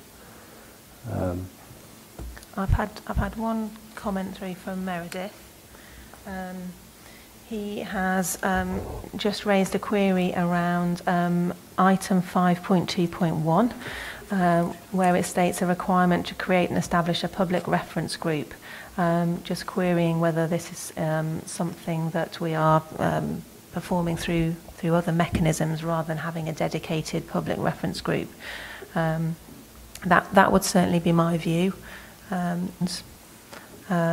We may determine that this is something that now isn't current, and we wouldn't want to reflect it in this way in the Constitution. Thank you. Any further comments? Or otherwise, we're asked to note the changes and approve the new constitution subject to NHS England agreement. Who will decide whether the NHS England comments are substantial or not? Will that be? I will refer to you and Simon. I'm sure I will have a judgment when I review them, but I will... So we're also asked to, we're slightly amending the recommendation is to approve to only by delegate, ask the board to delegate decide whether they're significant, need to come back. Okay, yeah. Thank you for that. So we then move on to William with an update from the Audit Committee. Thank you, Chair. Yes, so I'll draw some key points out from the last Audit Committee meeting on the 24th of October. First of all, just go through the 4 internal audit reviews that were reported at that meeting, so if I briefly touch 19, so this was really activity back in February and earlier. So we received moderate assurance. There was clear progress made from the previous year, but equally well, there's still some areas where there is need for more work. Examples being, I think there's still a challenge of getting all budget holders fully engaged in the process and fully buying into the responsibilities around budgets and the sign-off and that review.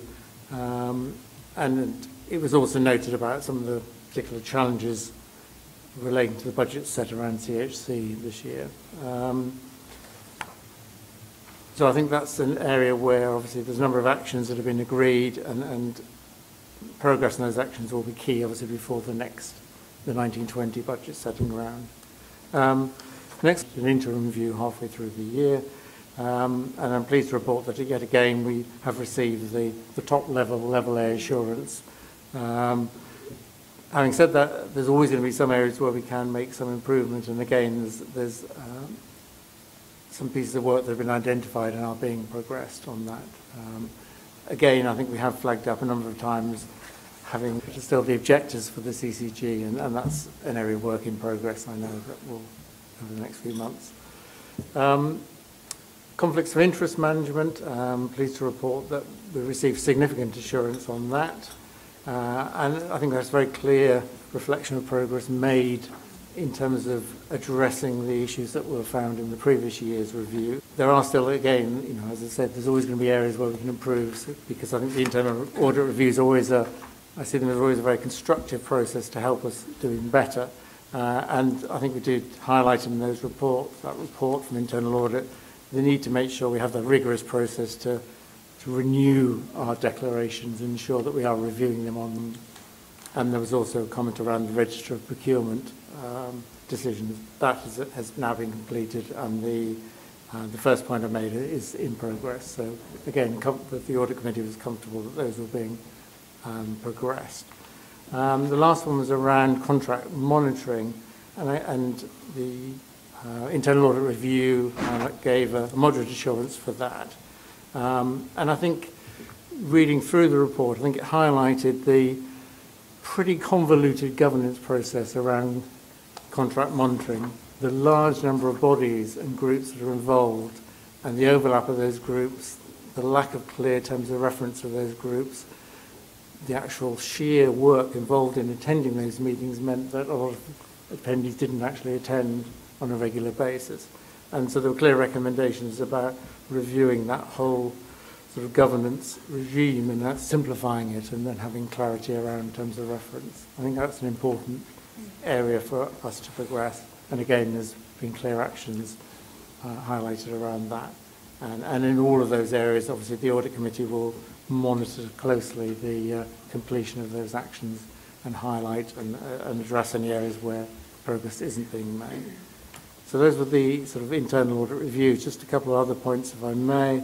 The committee was tasked to reviewing and reporting back to the governing body on progress around the Consolidated Finance Improvement Plan. And again, I'm pleased to report that we can report progress has been made on that. And in fact, we're in report back from the external review that was carried out over the last weeks by Deloitte to give us assurance, independent assurance, that we have addressed the actions on that.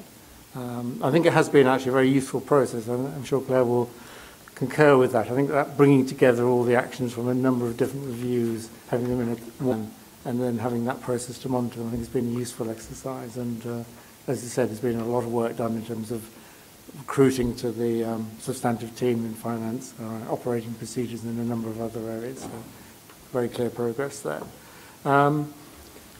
CHC is sort of linked to that in a sense, the actions around that, and that has been a challenged area.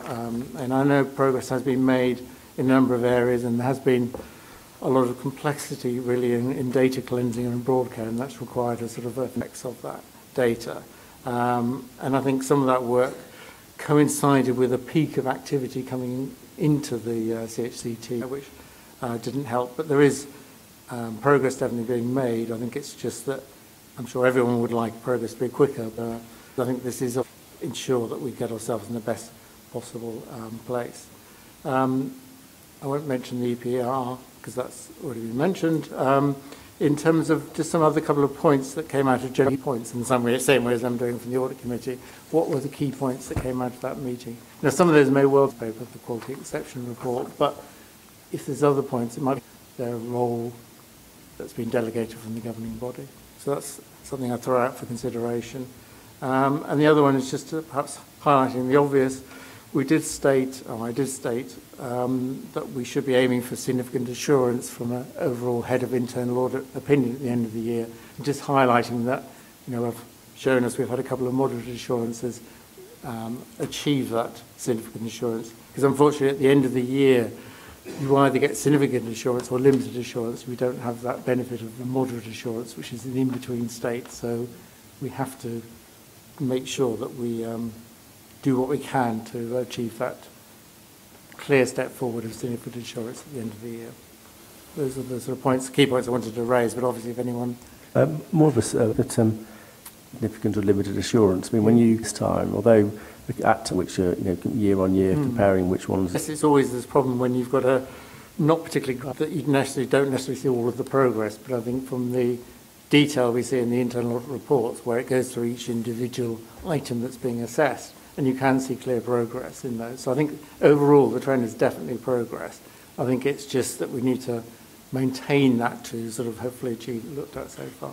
And one of the other thoughts in the first point you asked us to consider about having an update from the committee chairs. Yeah. Obviously we do have a finance report and a sort of quality report, and would it be worthwhile perhaps when we have the executive presenting the sort of have a summary before we then have board discussion, rather than having it again as a separate point later on? Because one of the slight issues I think is when a lot of the things are in greater depth, admittedly in the committee papers, but they're the similar points again, aren't they? So whether we can combine them together rather than having them twice on the agenda. I don't know if anyone's got any thoughts on that, but that would have the execs combine them at the same time to sort of inform the quality, and the finance ones are clearer where I think they fit in, because the finance...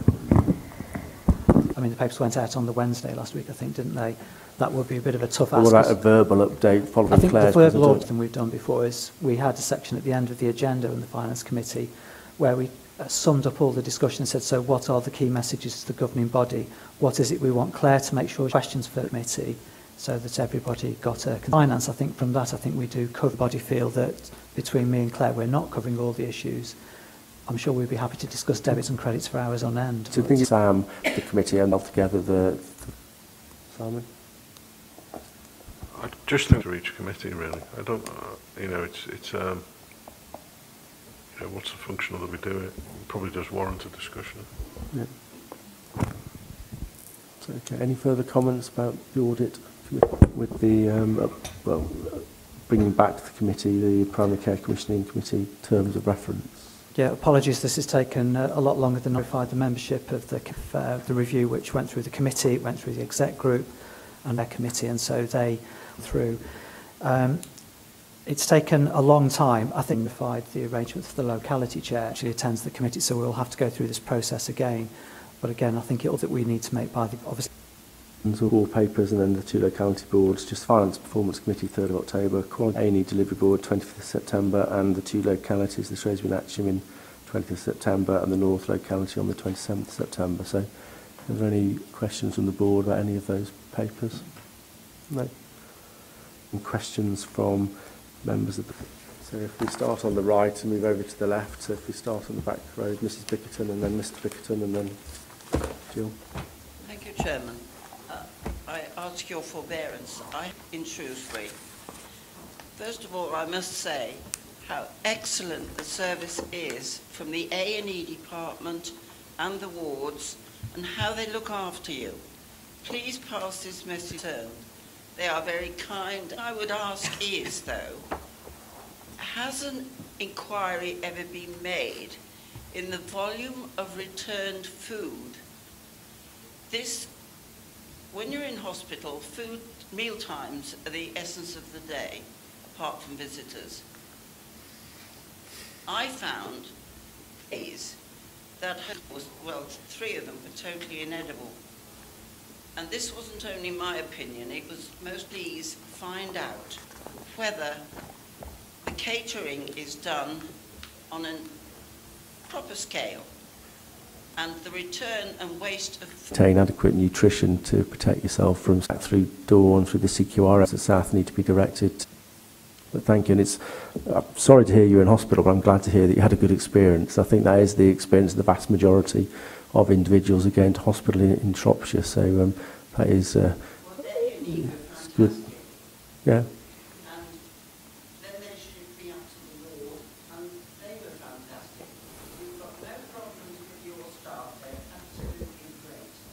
Again, there is some confusion. They're not our staff; they're staff within the local health economy. But I know you do, yes. But that's. Yeah, I'm sorry to hear you're unwell, but I'm glad to hear you had a good experience. But so thank you for that, Mr. Bickerton. You have a separate question. And he also gave the impression that there's no problem with funding, saying they've got problems with resources in the close care. I unfortunately missed the last Health and Wellbeing Board meeting. I think Julie was there, so yeah, I'm not sure what Lee would have said. But I think we're conflating. Out of hospital programme to do that. Into whatever is designed as a result of out of hospital, will have sufficient people doing the service, but the people designing the service, which is where we're struggling at the moment. I think we'd have gone on to that, but thanks. Jill, George? Yeah, I had a few, if possible, Julian, but the overnight A&E closure at PRH, and Jess's comments for me got to the heart of the issues here. And actually, without evidence that closure will solve the underlying workload, than keeping the A&E open using locum doctors, then actually, and it makes no difference how many organised, that does not in any way responsibility to assure the safety of local patients. And if you are concerned, you should not sign it off. And at that meeting, remember, whoever is representing this CCG, will you remember that SATH has a risk that critically compromised airways will be left without access to expert help? SATH's mitigation is that emergency ambulances will transfer. You are not confident that on Friday. Who's going? Well, as I say, I commended Jess's comments earlier, and I very much hope. I'm going to.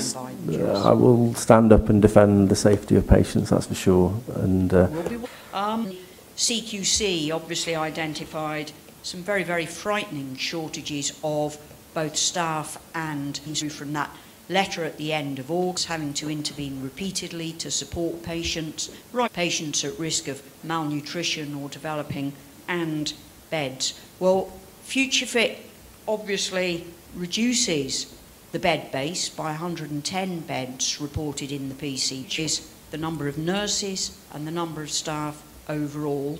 SATH has confirmed that, although they're not willing to give exact numbers for the reduction. But how will Future Fit resolve any of those underlying problems that the CQC has? Will Future Fit resolve those? And it won't be done by end because the numbers just don't stack up on that. The driver for Future Fit was the fact that we looked at the future changes in demographics, and we looked at the future changes in workforce, we looked at the future demands and needs and the current configuration of the hospitals, and we know things have to change. So really what's happened in SATH is what was predicted in 2012 at the start of Future Fit. So I think there's lots of elements within Future Fit that will address those issues really. We're moving a lot more care into the community. We're actually, as a result of Future Fit, that isn't Future Fit itself, that's part of our Care Close to Home scheme, but obviously Future Fit consolidates service on single sites, allows less use of interim doctors and agency nurses, and I think does address, it's set out to address relevant now than it was in 2012 when we started. I don't know if, Simon, you want to add to that? I think I really don't know, which is, or in various functions around the organisation, such a high proportion of the staff. I don't see that that's... I don't see... One more question, or you finish? Two have been raised twice now from Shropshire for breakthrough pain. Some very, very distressing stories, you know. Jill, I think it has been raised. Yeah. It was clear from Monday's HOSC that this problem is still not. I know, do you want to let us answer that? Because Julie was... Yeah, we have looked at this, and we have been assured that the flags are there on the systems. If there are specific cases where it's not working, we have asked specifically for those details to be shared. Of cases, particularly these cases which without... I think the other additional line number at... yeah, quite a lot. HOSC and exploring further solve problems, so. And which was, again, it's a bit of a stuck record, but what was said today, it sounds as though proposals in relative, that was what was said, to take those out to stay out there to have involvement. Okay, thank you. Mr Sandbach, you're next. Yes, I'm moving on to Mr was Sandbach. A question. I said, partners. Will you involve... plan that will be taken out to communities. Mr Sandbach. Hello. Here we are. So yeah. CCG, electronic health records must look at their... I mean, as you performance or STP. Thank you. What was said earlier about Princess Royal Hospital used to get a paycheck out of that.